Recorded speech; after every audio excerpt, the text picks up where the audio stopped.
பெருநீரறச் சிறுமீன் துவண்டு ஆங்கு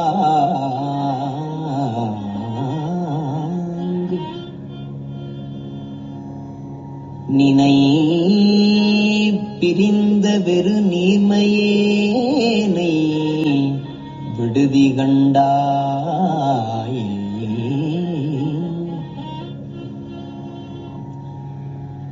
நினை பிரிந்த வெறு நீர்மையேனை விடுதி கண்டாய்.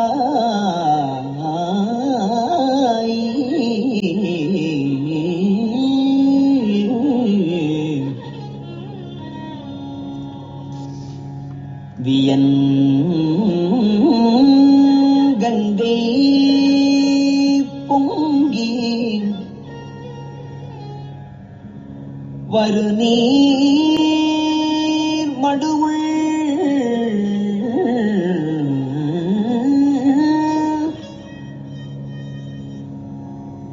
மலை சிறு தோணி வடிவில்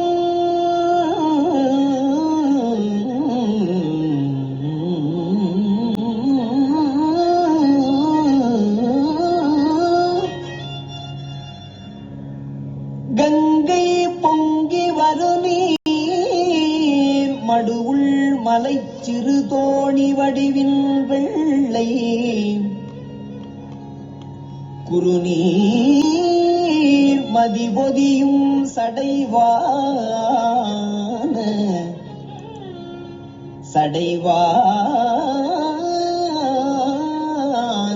கொழுமணியே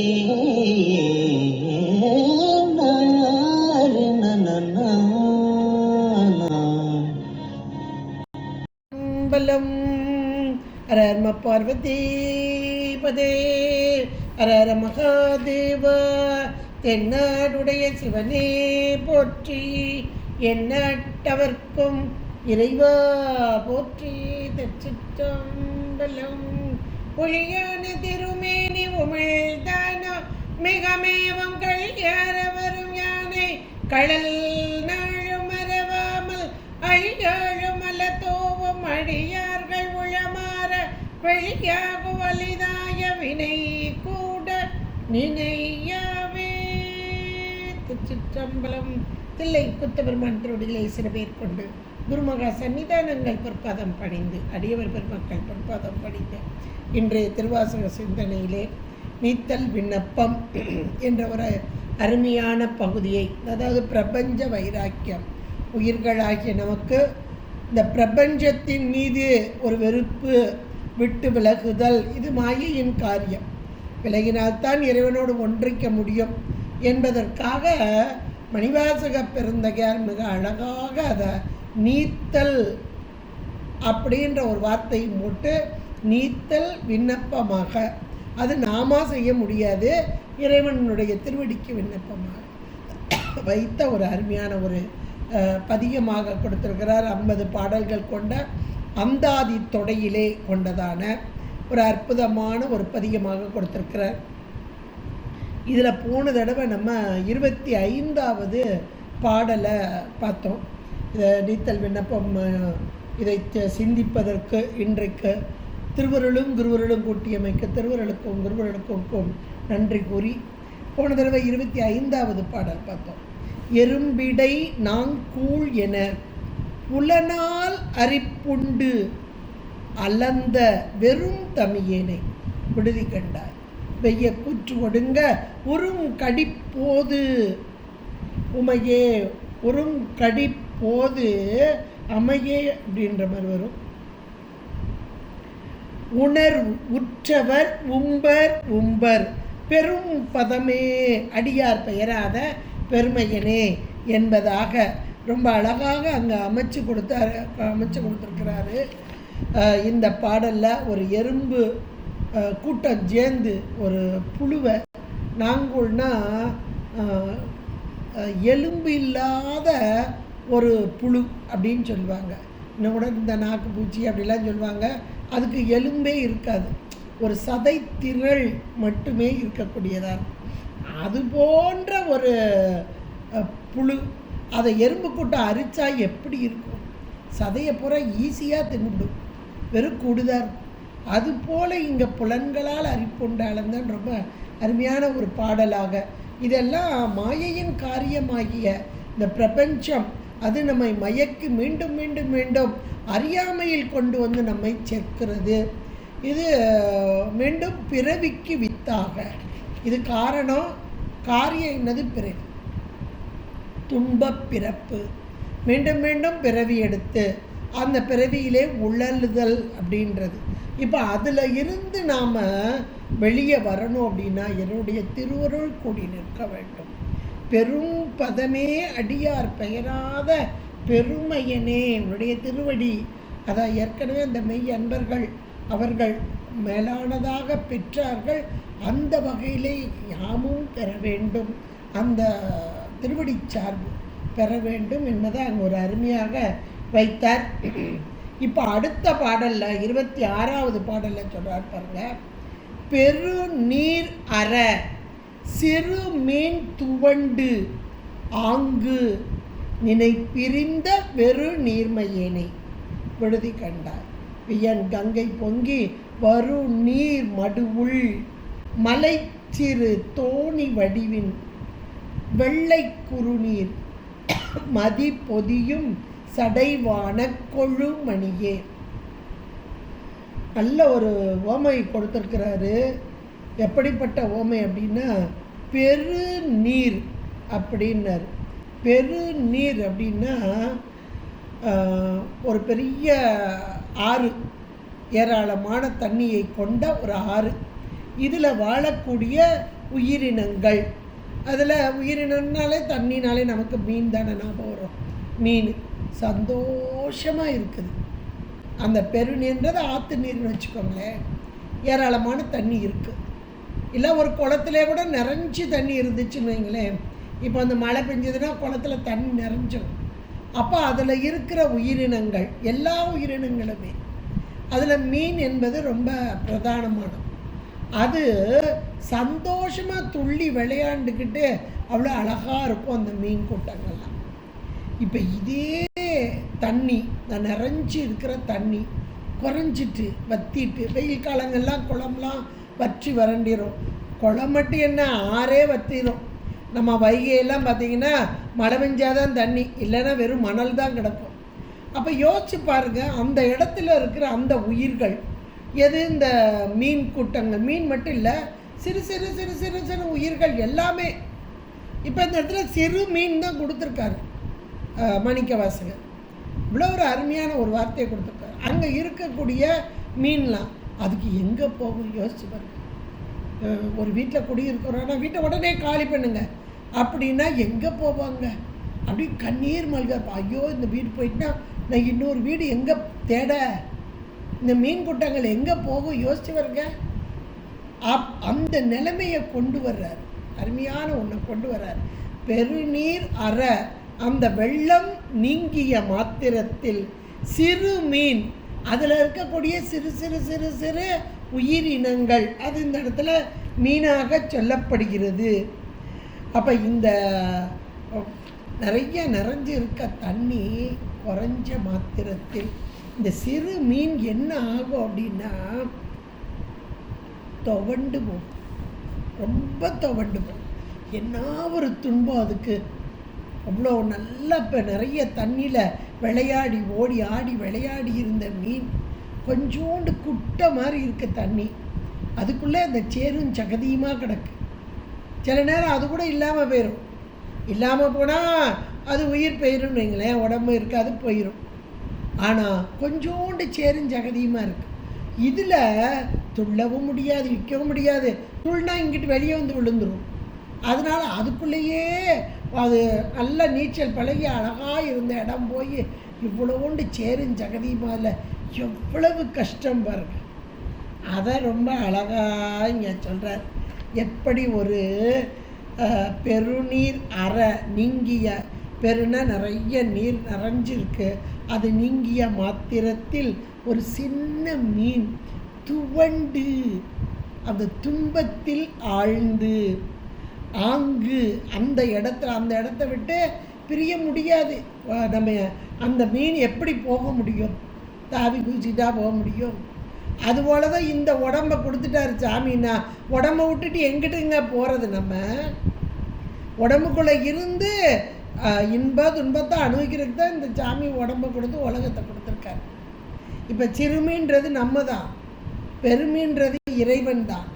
இப்போ அவனுடைய அந்த இப்போ அறன்னும் போது அந்த இறை நீழல், இறை அருள், அதை விட்டு நீங்குனா நம்ம எங்கே போகிறது?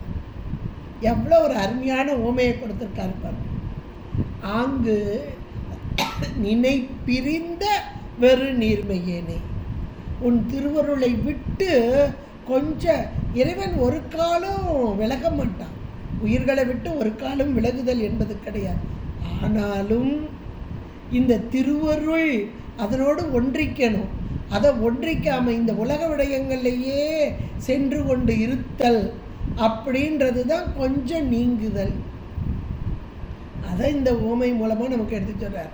ஆங்கு நினை பிரித்த வெறு நீர்மையேனை அப்படிங்கிறார். நீர்மையேன் அப்படின்னா கொஞ்சம் கூட தன்மை இல்லாதது, நீர்த்து போதல் அப்படின்பா.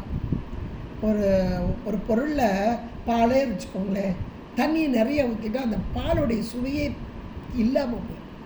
இப்போ உயிர்கள் அறிவு பொருள், ஆனால் அந்த அறிவு பொருள், அந்த அறிவு எங்கே போய் இருக்கணும்? இறை அருளில் போய் உட்காந்துருக்கணும். எங்கே உலகத்தை சார்ந்து உலகத்திலே போனால் அது நீர்த்து போகிற தன்மை தானே. அதான் வெறும் நீர்மையேனே அப்படிங்கிறார். எவ்வளோ ஒரு உயர்ந்த ஒரு வார்த்தைகளை கொண்டு வந்து கொடுக்குறார் பாருங்க. அது அவருக்கு இல்லை, நமக்காக. இப்படி உலகத்தில் மயங்கி உலகத்தோடு ஒட்டி உறவாடிக்கொண்டு உன்னுடைய திருவருளை உணராமல் இருக்கும் அந்த தன்மையைத்தான் அப்படியே குளத்தில் தண்ணி நிறைஞ்சு இருக்கும்போது எவ்வளவு சுகமாக அந்த மீன் துள்ளி விளையாடி கொண்டு சந்தோஷமாக இருக்குமோ, இப்போ இறைவனுடைய திருவருள் நீங்கிய காலத்தில் திருவருள் நீங்காது, நாம தான் அதை விட்டு நீங்குவோம். எனக்கு இன்னொரு சார்பு கிடைச்சோன்னே அந்த சார்பை விட்டுருவோம். சார்ந்ததன் வண்ணம் இந்த உயிர். அப்போ உலக சார்பு கிடைத்த மாத்திரத்தில் இந்த சேரும் சகதியமாக இருக்கக்கூடிய இந்த பிரபஞ்சத்தில் உழன்று இந்த திருவருள் நீர், அந்த வெள்ள நீரை விட்டு விலகிய ஒரு மீன், ஒரு சிறு மீன் எவ்வளவு ஒரு துன்பத்தை அனுபவிக்குமோ அது போல அப்படிங்க. நினை பிரிந்த வெறு நீர்மையேனை, நான் தான் விட்டு பிரிஞ்சுட்டேன், நீ என்னை விட்டு பிரியாதப்பா, பிரிய மாட்டாய் அப்படின்றத நான் பிரிஞ்சிருவேன். ஏன்னா என்னுடைய தன்மை என்னன்னா சிறுமை. அதான் சிறு மீன் அப்படிங்க. சிறு மீன்னா அளவில் சிறிதில்லை. இந்த உயிருடைய அறிவு ஒன்றுக்கும் பற்றாத இந்த உலகத்தை சார்ந்து கிடக்கு பாருங்க, அதான் சிறுமை, அதான் சிறு மீன். அதுவோ பெரு நீர், பெருமை பொருந்தியதான எல்லா உயிர்கள் மீது கருணை கொண்ட அந்த தன்மை. இங்கே சிறுமை, அங்கே பெருமை பேசப்படுகிறது. எவ்வளோ அழகான வார்த்தைகளாக இறைவனுக்கும் உயிர்களுக்கும் உள்ளதாக. அது நல்ல இவர் பக்குவம் பெற்ற ஆன்மா. ஆனால் நம் போன்றவர்கள் இன்னைக்கு இறைவனை உணராமல் இருக்கும் அந்த தன்மையைத்தான் இங்கே அழகாக எடுத்து சொல்கிறார். அப்படிப்பட்ட வெறு நீர்மையனை விடுதி கண்டாய். எப்பா நீ விட மாட்ட, விடுவையோ அப்படின்ற பொருள், ஆனால் விட மாட்டாய் என்பது தான் அங்கே உட்கருத்தாக. விடுதி கண்டாய். ஏன் தெரியுமா?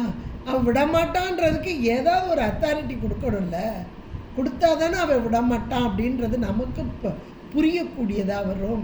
அதுக்கு என்ன ஓமை கொடுக்குறார் பாருங்க. இங்கே முதல்ல ஒரு ஓமை கொடுத்தாரு. நம்முடைய சிறுமையும் இறைவனுடைய பெருமையும் அங்கே சொல்லும் வண்ணமாக அடுத்து இங்கே ஒன்று கொடுக்குறாரு பாருங்க. இறைவனுடைய பரத்துவம், சிவப்பரத்துவம், என் குணங்கள், இதையெல்லாம் சொல்லி இவன் இப்பேற்பட்டவன், அதனால என்னை விட மாட்டான். எவ்வளோ அருமையா அந்த நீ விடுவியா விடுதி கண்டாய் அப்படின்னு போட்டார். நீ விட மாட்ட. ஏன் விட மாட்ட தெரியுமா? இந்த காரணம் சொல்கிறேன் அப்படின்னு இந்த காரணத்தை சொல்கிறார். இறைவனுடைய அந்த சிவப்பரத்துவம் இங்கே பேசப்படுகிறது. இறைவனுடைய ஜடாமுடி, ஞானமே வடிவான அந்த ஜடாமுடி, அந்த ஜடாமுடியில் இருக்கக்கூடிய பொருள்களை எல்லாம் பட்டியல் போடுறார். எப்படி போடுறார் பாருங்க. வியன் கங்கை நம்பர் 1. அங்கே எப்படிப்பட்ட ஒரு பொருள் இருக்கு? ஞானமே வடிவான ஜடாமுடி. அந்த ஞானமான அந்த ஜடாமுடியில் ஒரு பொருள் இருக்கிறது. என்ன பொருள்னா, அப்படியே பொங்கி பிரவாகம் எடுக்கக்கூடிய கங்கை. அதான் பெரிய வியன்னா பெரியன் பொருள்.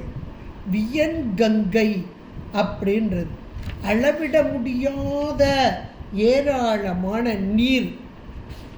அதை கொண்ட கங்கை யார் பண்ணு சொல்லனா, வற்றாத, ஒரு காலத்திலும் வற்றாத கங்கை நீரை. அதான் வியன்ற ஒரு அடைமொழியை கொடுத்தார். வியன் கங்கை முதல்ல. அது பொங்கி, அது எப்படி இருக்குதான், அதில் ஒரு கீட்டு தான் சாமி கீழே விடுறாரு. இந்த வியன் கங்கை பொங்கி மேலேருந்து அப்படி பொங்கி வழியுது, கங்கை நீர் வழியுது.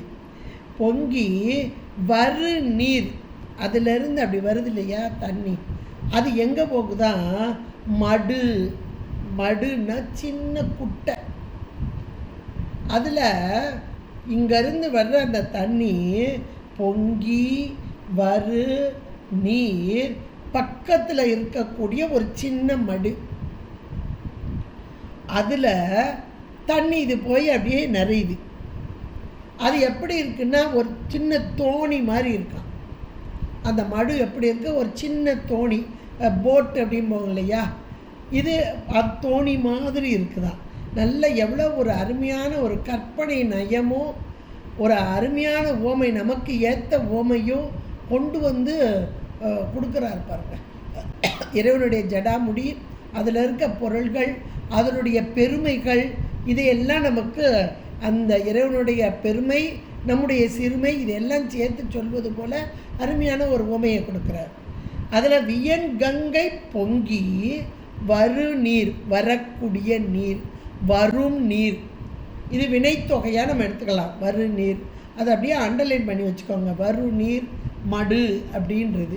அப்போ வரு நீர்னா வருகின்ற நீர், வரும் நீர் அப்படின்றத நம்ம எடுத்துக்கலாம். இந்த இடத்துல அந்த தண்ணி அங்கேருந்து வந்து இதில் எங்கே வந்து விழுகுது? மடு உன் இதுக்குள்ள மலை சிறு தோணி வடிவில் பக்கத்தில் இருக்கக்கூடிய அந்த ஒரு மலை, அதில் அது பக்கத்தில் இருக்க ஒரு மடு, இதில் ஒரு தோணி மாதிரி, அதாவது போட்டு மாதிரி, சின்ன போட்டு மாதிரி அதனுடைய அமைப்பு அப்படி இருக்கு. தோணி வடிவின் வெள்ளை குறுநீர் மதிப்பொதியும் சடை. இந்த தோணி வடிவமாக உள்ள நல்ல வெண்மை நிறமான ஒரு குளிர்ந்த பிறைச்சம். சிறு தோணி வடிவின் ஒரு சின்ன தோணி, அது மாதிரி வெள்ளை குறுநீர், வெண்மையான நிறம் கொண்ட நீர், வெள்ளை தண்ணியை கொண்ட மதி சந்திரன் பொதியும் சடை. அந்த ஜடாமுடி எப்படி இருக்கான்? இதில் கந்தர் அலங்கார பாட்டு கூட உங்களுக்கு ஞாபகம் வந்திருக்கணும். பாட்டில் பேற்றை தவம் சற்றும் இல்லாத என்னை பிரபஞ்சம் என்னும் சேற்றை களிய வழிவிட்டவா ஆற்றை பனியை திங்களை அம்புலியின் கீற்றை புனைந்த பெருமான் குமாரன் கிருபாகரனை அப்படின்னு 5 பொருள் சொல்வார். ஆற்றை பனியை தும்பையை அம்புலியின் கீற்றை புனைந்த குமாரன் அப்படின்பார், கிருபாகரன் என்பார். 5 பொருள் அங்கே இருக்கும்பார். 6 அப்போ அந்த அதில் என்னெல்லாம் இருக்குது? முதலையே புனிதமான ஒரு ஆறு, அப்புறம் ஒரு சந்திரன், அப்புறம் தும்பை, அது அழகெல்லாம் ரொம்ப கிடையாது, ஆனால் மென்மையானது, அப்புறம் கொன்றைப்பூ, ரொம்ப பிரணவ வடிவில் இருக்கும் பூ. இப்படி 5 பொருளே அங்கே சொல்வார். இங்கேயும் இந்த ஜடாமுடியில் எப்படி இருக்குதா, இந்த ஜடாமுடியில் பொங்கி பிரவாகம் எடுக்கும் கங்கை, எப்பொழுதும் நீர் நிரம்பி இருந்து கொண்டே இருக்கும். அந்த கங்கையை ஜடாமுடியில் வச்சிருக்கிறார். அதுக்கு பக்கத்திலேயே ஒரு பிறை சந்திரனை வச்சிருக்கிறார். இந்த பிறை சந்திரன் எப்படி இருக்குதா, இது ஒரு சின்ன கீத்து தான், நான் தெரிஞ்சுக்கிட்டே வந்துச்சு. வந்த சந்திரனை தான் என்றைக்கும் நிலைத்த தன்மையை பெறுவாய் அப்படின்னு அந்த சந்திரனை தலைமையில் வச்சார் சாமி. தேய்ந்து கொண்டே இருக்கும் ஒரு பொருள், இன்னும் ஒரு கீத்து தான் இருக்குது, அடுத்தாப்புல அது முழுக்க தேஞ்சு போயிடும். இந்த நேரத்தில் அதை கொண்டு வந்து தலையில் வச்சார் சாமி. என்றைக்கும் இதில் இருப்பேன். அந்த சந்திரன் எப்படி தெரியுது அப்படின்னா, ஒரு பெரிய மலைக்கு கீழே ஒரு மடு, அதில் ஒரு தோணி மாதிரி இருக்கக்கூடிய அந்த இடத்துல ஒரு சின்ன சந்திரன் இருந்தால், அந்த தோணி மாதிரி இருக்கக்கூடிய ஒரு சின்ன மடு, தண்ணியோட கூடிய வெண்மையான நீர் இருப்பது போல இந்த சந்திரன் இருக்கு. இதுக்கு ஏன் இவ்வளவு அடைமொழி கொடுத்துருக்குறாங்க அப்படின்னு நல்லா பாருங்கள். வியன் கங்கை பொங்கி, அதுக்கு ஒரே ஒன்று தான், வியன் மிக ஏராளமான நீரை கொண்டு பொங்கி பிரவாகம் எடுக்கும் அப்படின்னு சொல்லி ஒன்று தான் கொடுத்துட்டாங்க. ஆனால் இங்கே இருக்கிற அந்த சின்ன மடு, அது தோணி மாதிரி இருக்குது, அதில் நீர் வருகின்ற நீர் எங்கேருந்து, இங்கேருந்து இப்படி வந்து இப்படி நிறையிற மாதிரி. சந்திரனுக்கு எங்கேருந்து ஒளி வருது? சந்திரன் என்றாலே ஒளி கொடுக்கும் பொருள் நமக்கு தெரியும், அது குளிர்ச்சியான ஒளி, அது அந்திக்கால, அதாவது சாயங்கால நேரத்தில் ஒளியை தரும் பொருள், குளிர்ச்சியான ஒளியை தரும். ஒளியை தருது, குளிர்ச்சியை தருது. சூரியன் ஒளியை தருது, வெப்பம் தருது. இந்த சூரியனிடமிருந்து பெற்றுக்கொள்ளும் அந்த வெப்பம், ஒளி, இதுதானே நம்ம சயின்ஸு அறிவியல் படி நம்ம படிக்கிறோம். சூரியன் இதுக்கு சந்திரனுக்கு தானாக ஒளிவிடும் தன்மை இல்லை. அப்போ சூரியனிடமிருந்து பெற்றுக்கொள்கிறது. பெற்ற அந்த வெப்பத்தை குளிர்ச்சியாக்கி தன்னென்று கொடுக்கிறது, வெண்மை நிறம் கொண்டதாக இருக்கிறது. அப்போ இதுக்கா ஒளி இல்லை, அங்கேருந்து வரணும். அந்த சந்திரனோ செய்த தவறால் தேய்ந்து கொண்டே இருத்தல். தேய்ந்து கொண்டே இருக்கும் சந்திரனை திருவடி சார்பு பெற்றபோது, இறைவன் திருவடி சார்பு பெற்றபோது தலைமீது வைத்து கொண்டாடும் இறைவன். இதுதான் நம்ம புராணத்தில் அழகாக படிச்சிட்டோம்.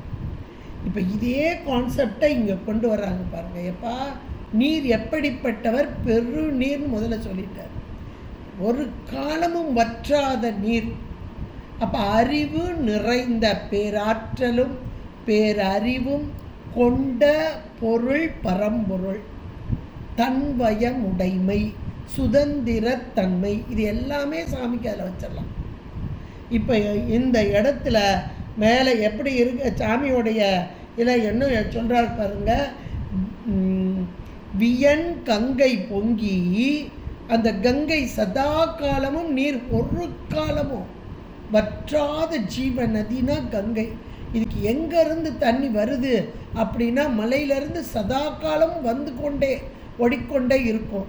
அப்படிப்பட்ட ஒரு மிக உயர்ந்த புனிதமான ஒரு நதி என்று இன்றைக்கெல்லாம் சொல்லிக்கிட்டு இருக்கோம். அப்படிப்பட்ட கங்கை நீரும் அங்கே இருக்குது, ஜடாமுடியில் இருக்குது. அதிலிருந்து வரும் நீர், வரக்கூடிய நீர் பக்கத்தில் இருக்க மடுவில் போய் சேரும். இது எவ்வளோ அருமையாக பாருங்கள். இறைவனுடைய பேரறிவு, பேராற்றல், அது உயிர்களாகிய சிறு அறிவு. இந்த சிறு அறிவுக்கு உணர்வும் ஆக்கமும் ஊக்கமும் தரும் இறைவன். இப்போ இறைவனுடைய இந்த திருவுருள் இல்லை என்றால் உயிர்களுக்கு எந்த உணர்வும் கிடையாது. கங்கையிலிருந்து வரும் இந்த நீர் இங்கே மடுவிலே சேர்ந்து, அது ஒரு சின்ன தோணி வடிவிலே, அது அழகான பிறைச்சந்திரனை போல இங்கே இருப்பது போல இறைவனுடைய பேரறிவு இங்கே உயிர்களாகிய நம்மிடம் பசுக்களாகிய உயிர்களுடைய அறிவிலே இருந்து நம்மை செலுத்தும் அந்த தன்மை. இதை அழகா சொல்லி, அப்போ வருநீர் மடுவுள் மலைச்சிறு தோணி வடிவில், இந்த சந்திரனை தலையில் பார்க்கும் போதெல்லாம் தவறு செய்ததால் தேய்ந்தால், திருவடி சார்பு பெற்றதால் மேலே ஜடாமுடியில் சார்பு பெற்ற. இது ஆன்மாக்களுக்கு சொல்லப்படக்கூடியது. சந்திரனை பார்க்கும்போதெல்லாம் நம்ம ஞாபகம் வரணும். அதே மாதிரி அறியாமையாகிய பாம்பை பார்க்கும்போது நமக்கு ஞாபகம் வரணும். இது இறைச்சார்பு பெற வேண்டும். இறைச்சார்பு பெற்றால் மேலான நிலையை அடையும். அதை இங்கே சொல்வது போல, எப்படி கங்கையிலிருந்து பொங்கி வரும் நீர் இங்கே வந்து இந்த மடுவிலே, அதில் அந்த மலைச்சிறு தோணி வடிவில் வெள்ளை குறு நீர் மதி பொதியும் மதி, அங்கே பொதியக்கூடிய இருக்கக்கூடிய ஜடாமுடி சார்பு கிடச்சிட்டு. யாருக்கு? இந்த சந்திரனுக்கு. ஒரு சின்ன கீத்து தான், ரொம்பலாம் இல்லை. அங்கேருந்து வருது ஒளி, தானாக ஒளிர் விடுவது அல்ல. உயிர் அப்படிப்பட்டது தான், சார்ந்ததன் வண்ணம். உலகச் சார்போடு கூடி இருந்து சதாகாலம் தேய்ந்து கொண்டிருக்கும் உயிர்களாகிய நாம் இறைச்சார்பு பெற்றால் நித்தமான ஒரு நிலையை அடையலாம். அப்போ இந்த சந்திரனுக்கு நீ அடைக்கலம் கொடுத்துருக்கிற, அதனால உயிர்களாகிய எங்களுக்கும் அடைக்கலம் கொடுப்பாய், நீ விட்டுட மாட்ட அப்படின்னு இந்த ஓமையை கொண்டு வந்து அங்கே பொறுத்துறார். முதல்ல ஒரு ஓமை சொன்னார், இறைவனுக்கும் உயிர்களுக்குமாக. அது பெருநீர், இது சிறு மீன். அந்த பெருநீரோடு கலந்த நேரத்தில் மேலான இன்பத்தை அடையும் சிறுமீன் அந்த திருவருளை விட்டு விலகி உலகச்சார்பு பெற்ற மாத்திரத்தில் துவண்டு விடும். அந்த துவண்டு போய் கிடக்கிற நேரத்தில் என்ன நீ விட்டுற மாட்ட. அடுத்து மழை பெய்யும், அடுத்து தண்ணி சேரும், அப்புறம் அந்த திரும்ப திளைக்கும் மீன். அதுக்காக காத்துக்கிட்டு இருக்கு. நமக்கு திருவம்பாவையிலாம் பார்த்திங்கன்னா முழுக்க திருவருள் நீராக சொல்லப்படுகிறது. இப்போ வெயில் காலம், நல்ல ஒரு உக்கிரகமான வெயில். இது நம்முடைய வினையின் காரணமாக அனுபவம். ஆனால் இறைவன் திருவருள் மழையாக பொழிந்து விட்டது. எப்போ பொழியும் தெரியாது. ஆனால் அதிகமாக உக்கிரகமாக அடிக்கும்போது கண்டிப்பாக மழை வரும் அப்படின்னு நம்ம சொல்கிறோம் இல்லையா? அதுபோல் இந்த வினையின் தாக்கத்தில் துன்பம் அடைந்து இறைவா எம்பெருமானே என்று அவருடைய திருவடியை பற்றி கொண்டால் கண்டிப்பாக திருவருள் மழை பொழியும். இதை இந்த பாட்டு மூலமாக நமக்கு, அப்போ எப்பெல்லாம் துன்பம் வருதோ இறைச்சார்பு எனக்கு வரப்போகுது, எனக்கு இறைச்சார்பு அடுத்து வரப்போகுது அப்படின்ற ஒரு பக்தி வைராக்கியம் வரணுங்க. பிரபஞ்ச வைராக்கியம் நீங்கி பக்தி வைராக்கியம் நமக்கு வரணும். இது இந்த பிரபஞ்சத்தை விடணும். பிரபஞ்சத்தில் உள்ள அந்த தன்மையெல்லாம் நம்ம நீங்கணும். அது மயக்கி மீண்டும் மீண்டும் மீண்டும் மாயாகாரியத்தோடு நம்மை சுழல வைத்துவிடும். இதை விட்டு விலக வேண்டும் என்று தான் இந்த பாடலை ரொம்ப அழகாக 2 விதமாக சொல்லியிருக்காரு.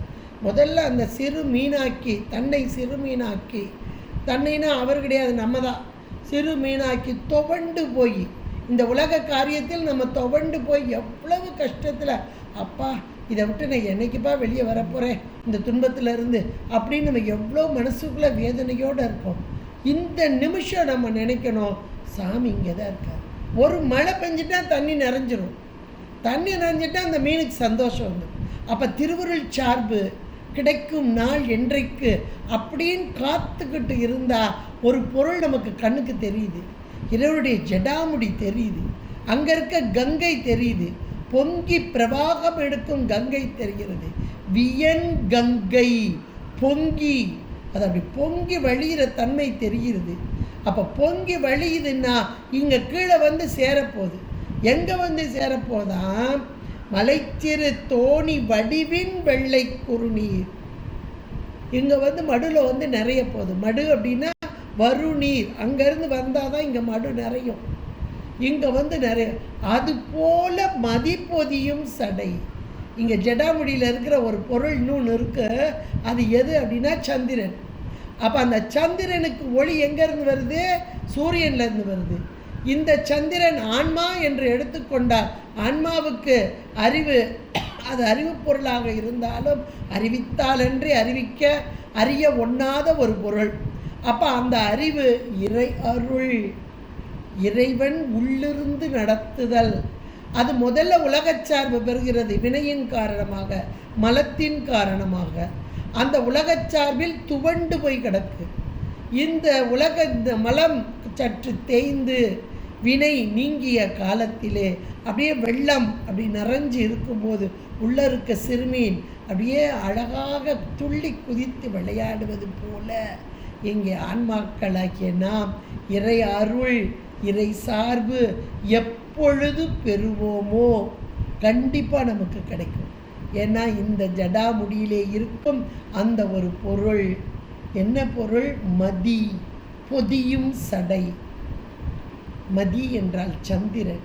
இந்த தவறு செய்த போதெல்லாம் தண்டனை பெற்ற ஒரு தடவை இல்லை, 2-3 தடவை தவறு செஞ்சிருக்கா சந்திரன். நம்ம இன்னைக்கு அப்படி தானே இருக்கோம். ஒரு தடவை ஐயோ தெரியாமல் பண்ணிட்டேமேமோ, திரும்ப வேறு வகையாச்சு. ஐயோ போன தடவை தெரியாமல் செஞ்சுட்டா அப்படியும் திரும்ப செஞ்சோமே. அதற்கு காரணம் நாம காரணம் இல்லை, நம்ம உயிரில் இருக்க மலம்தான் காரணம். மலச்சார்பு சார்ந்ததன் வண்ணம் இந்த உயிர். அந்த மலச்சார்பு இந்த மாயா காரியத்தோடு கூடும்போது மீண்டும் மீண்டும் தவறுகள். ஆனாலும் ஒவ்வொரு முறை தவறு இழைக்கும் போதும் இறைவன் எம்பெருமான் தம் ஏற்றுக்கொள்ளும் தன்மை, மன்னித்து ஏற்றுக்கொள்ளும் தன்மை, இதுதான் பெரும் கருணை, இறைவனுடைய பெருங்கருணை. இதை சிவபரத்துவமாக இறைவனுடைய ஜடாமுடியில் இருக்கிற இந்த பொருள்களெல்லாம் நமக்கு உணர்த்தக்கூடியதாக இருக்கிறது. குறுநீர் மதி பொதியும் ஜடை, ஞானமே வடிவான அந்த இடத்திலே அஞ்ஞானம் நிறைந்த இந்த மதி அது எப்படி இருக்கு? ஒரு தோணி போல மெல்லிதான அளவிலே இருக்கிறது. அதை போல இந்த ஆன்மாக்கள் உட்கார்ந்து கிடக்கு. அது அறிவாக இருந்தாலும் தான் ஒரு அறிவு பொருள் என்பதை உணராமல் இங்கே ஜடப்பொருளோடு சார்பு பெற்று பிரபஞ்சத்தோடு அங்கே உழன்று கொண்டு இருக்கிறது. சேற்றில் உழன்று துன்பத்தை அனுபவித்து கொண்டது. இந்த வெள்ள நீர் அங்கே வந்த மாத்திரத்தில் மீண்டும் அங்கே இன்ப நிலையை அடைகிறது என்று ரொம்ப அழகான முதல்ல ஒரு ஓமையா சொல்லி, அடுத்து ஒரு இவர் நம்மை விடமாட்டார், விடுதி கண்டாய் விடமாட்ட. ஏன் விடமாட்டேன்னா உன் ஜடாமுடி, அதில் இருக்கும் பொருள்கள், அதற்கு நீ செய்த அருள், இதை பார்த்த மாத்திரத்திலே என்னையும் ஏற்றுக்கொள்வார், இதை போல ஏற்றுக்கொள்வார், எனக்கு அருள் தருவார் என்பதை நாம் உய்த்து உணர்ந்து விடலாம் அப்படின்றது. வெள்ளை குறுநீர் மதி பொதியும் சடை, அந்த சடை செஞ்சடை வான கொழுமணியே. அந்த கடைசி வார்த்தை பாருங்க, அந்த வானத்தில் இருக்கக்கூடிய நீ எப்படிப்பட்டவன் அப்படின்னா, ஜடாமுடி ஞானமே வடிவானது.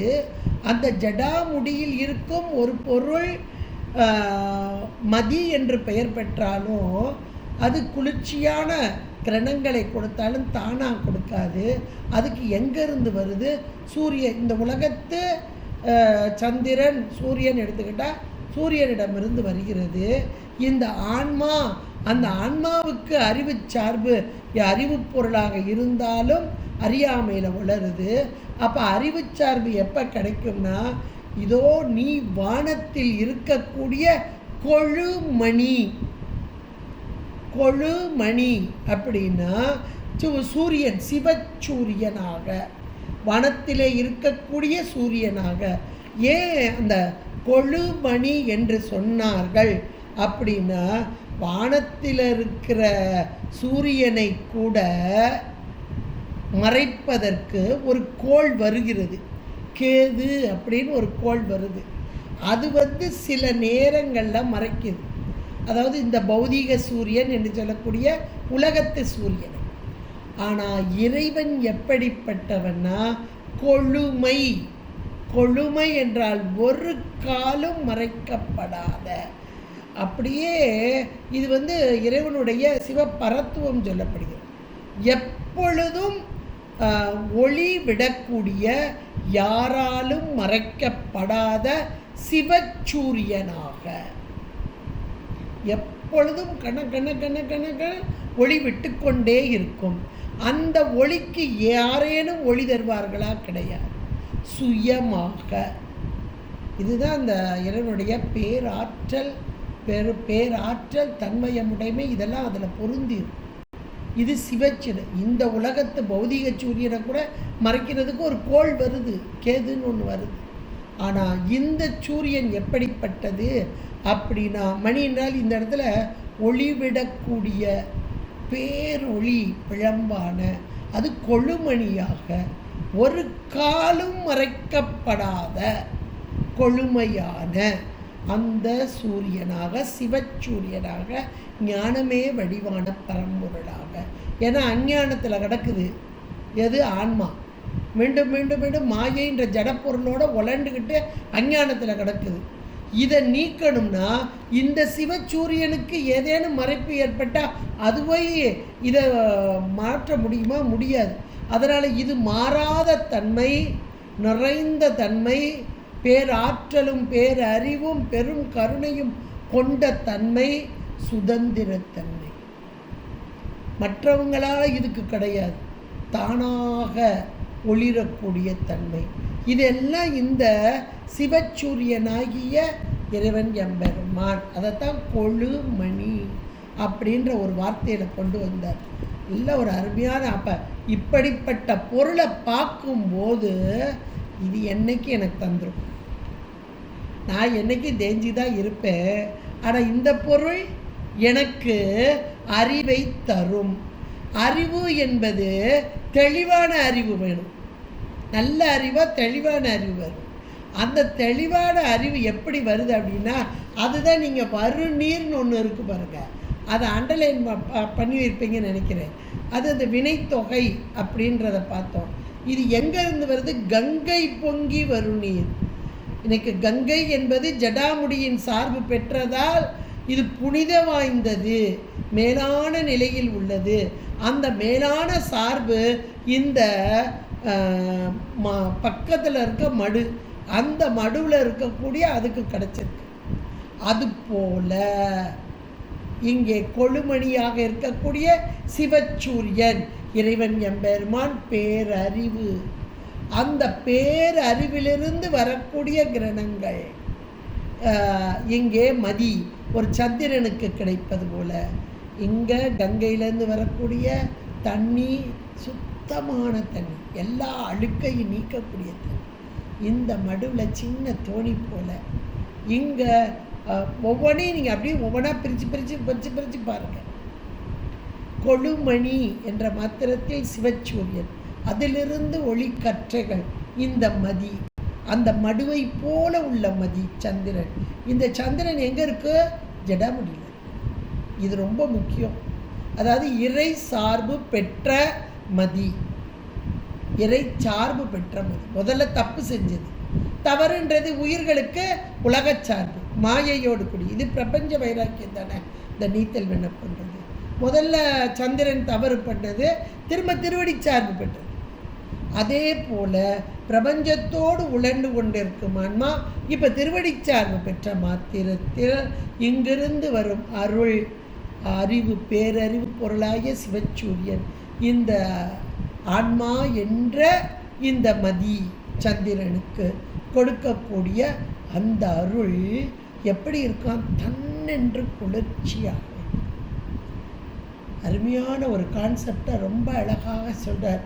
அதனால் நீ விட்டுற மாட்டேங்க, இந்த உலகத்தோடையே உழண்டு கொண்டிருக்கும் ஆன்மாக்களாகிய என்னை நீ விட்டு விட மாட்டாய்.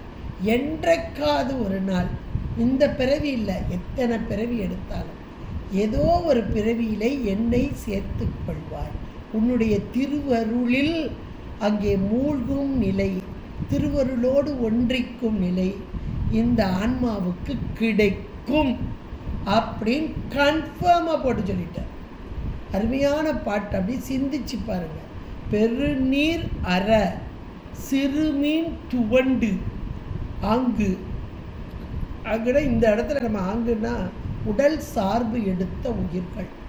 இன்னொன்று உடல் சார்பு மட்டும் இல்லை, உலகத்தை கண்டு வெறுக்கும் ஒரு நிலை, பக்குவ நிலை. இந்த பக்குவ நிலை வந்தால் தான் இந்த மதிக்கு ஜடாமுடியோடைய சார்பு கிடைக்குது, இந்த மீனுக்கு நல்ல வெள்ளம் கிடைக்குது, துவண்டு போயிருக்க மீனுக்கு நல்ல வெள்ளம் கிடைக்குது, அதாவது தண்ணி கிடைக்குது துள்ளி விளையாடுறதுக்கு. இதெல்லாம் அப்படி பொறுத்துங்க, ஒன்னோட ஒன்றா பொருத்தி பாருங்க. இதே போல் எந்த ஆன்மா நல்ல ஒரு பக்குவ நிலை, இதுக்காரும் உலக சார்போடு கூடியிருந்து இப்போ பிரபஞ்ச வைராக்கியன்றது இது வேண்டாம் அப்படின்ற ஒரு நிலை, இது ஒரு பக்குவம் பெற்ற ஆன்மா. அந்த பக்குவ நிலை வந்தபோது இந்த சார்பு கிடைக்கிறது என்று அப்படி பட்டியலாக போட்டு சொல்கிறார். பெருநீர் அற சிறுமீன் துவண்டு ஆங்கு நினை பிரிந்த வெறு நீர்மையேனை விடுதி கண்டாய். வியன் கங்கை பொங்கி வரு நீர் மடு உண் மலை சிறு தோணி, சிறு தோணி வடிவில் வெள்ளை குறுநீர் மதி பொதியும் சடை வான கொழுமணியே, சடை வான கொழுமணியே. இந்த ஜடாமுடி என்பது வானமாக அங்கே உருவகிக்கப்பட்டிருக்கிறது. ஜடாமுடி என்பது ஞானமே வடிவான ஒரு இடமாக, செஞ்சடை, வளர் சடை, தாழ் சடை இப்படியெல்லாம் வரும். அப்போ ஜடாமுடி என்றாலே ஞானம், ஞானமே வடிவான பகுதி.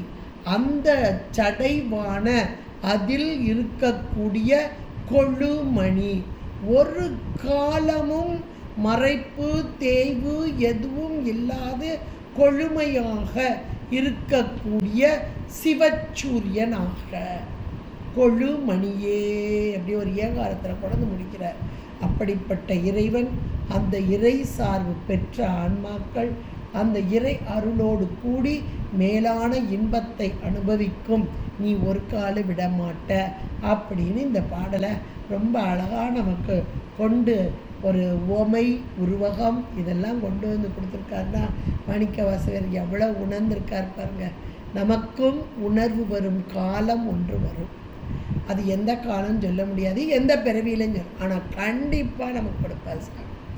ஏன்னா உயிர்கள் எல்லாம் இன்னைக்கு உடலெடுத்த உயிர்கள், நமக்கு மனித உடம்பு, எத்தனையோ உயிர்களுக்கு எத்தனையோ உடம்பு, எல்லா உடலெடுத்த உயிர்களுக்கும் ஒரு காலகட்டம் பக்குவ நிர்ணயம் கொடுத்து அந்த உயிர்களை தனதாக்கி கொள்ளும் இறைவன். இதுதான் கருணை.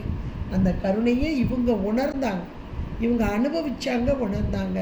அந்த அனுபவத்தை நல்ல வார்த்தைகளாக்கி, அருமையான வார்த்தைகளாக்கி, திரு வாசகமாக்கி நம் போன்றவர்களுக்கு கொடுத்திருக்கிறார் என்றால், நல்ல ஒரு பக்குவ நிலையை நோக்கி செல்லும் ஆன்மாக்களுக்கு தெள்ளத் தெளிவாக புரியும். பக்குவம் இல்லாத ஆன்மாக்களுக்கு கொஞ்சமாக புரியும். கொஞ்சமாக புரிஞ்சாலும் பரவாயில்ல, நிறையா புரிஞ்சாலும் பரவாயில்ல, சாமி ஒவ்வொரு கட்டத்தில் நல்லா புரிய வைப்பார் என்று சொல்லி இந்த நீத்தல் விண்ணப்ப பாடலை, அதாவது 26வது பாடலை சிந்திப்பதற்கு என்னுடைய திருவருளும் குருவருளும் கூடி நிற்க இன்றைய நல்ல நாளிலே இறைவன் நமக்கு அருள் பாலித்தமைக்கு இறை அருளுக்கு நன்றி கூறி இதுகாரும் கேட்டு மகிழ்ந்த அனைவரின் பொற்பாதம் பணிந்து உங்களிடமிருந்து விடைபெறுகிறேன். நன்றி, வணக்கம். திருச்சிற்றம்பலம். ஹர ஹர பார்வதீபதே, ஹர ஹர மகாதேவா. தென்னாடுடைய சிவனே போற்றி, எந்நாட்டவர்க்கும் இறைவா போற்றி. திருச்சிற்றம்பலம். சிற்றம்பலம். ஹர பார்வதீபதே, ஹர மகாதேவா. தென்னாடுடைய சிவனே போற்றி, எந்நாட்டவர்க்கும் இறைவா போற்றி.